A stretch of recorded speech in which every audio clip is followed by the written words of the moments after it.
#AskDrJohnWatts అని type చేసి మీ questions అడగండి, తప్పకుండా రిప్లై చేస్తాను. శశాంక్ 428, ఇది చాలా కామన్ ప్రాబ్లం. ఎందుకంటే మనకు అంతవరకు మన తల మీద ఈజీగా చేతులు పెట్టుకోగలుగుతుంటాము.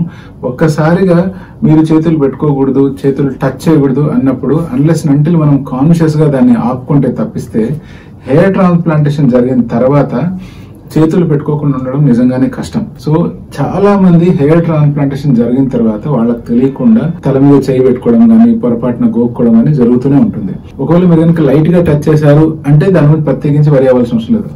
అలా కాకుండా మీరు కొంచెం గట్టిగా స్క్రాచ్ చేశారు అంటే ఆ ఏరియాలో గ్రాఫ్ట్స్ కనుక డిస్లాడ్జ్ అవ్వలేదు అనుకోండి, అగైన్ మీరు వరి అవ్వాల్సిన అవసరం లేదు. అలా కాకుండా మీరు స్క్రాచ్ చేయడం వల్ల ఐరియాలో గ్రాఫ్ట్స్ డిస్లాడ్జ్ అయ్యాయి అనుకోండి, అటువంటి సిచ్యువేషన్ లో మనం చేసేది ఏమీ ఉండదు.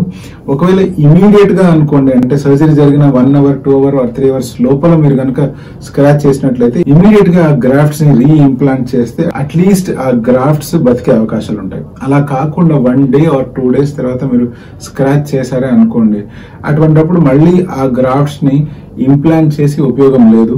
ఎందుకంటే అప్పటికల్లా ఆ గ్రాఫ్ట్ లో ఉండే స్టెమ్ సెల్స్ పూర్తిగా ఇంబైబ్ అయ్యాయా లేదా అన్నది మనం కనిపెట్టలేము. అంతేకాకుండా ఆ గ్రాఫ్ట్స్ రాలిపోవడం వల్ల ఆ ఏరియాలో హెయిర్ మళ్ళీ గ్రో అవుతుందా లేకపోతే ఆ ఏరియా ఎంటీగా ఉంటుందా కూడా 9 to 12 months తర్వాతే మనకు అర్థమవుతుంది.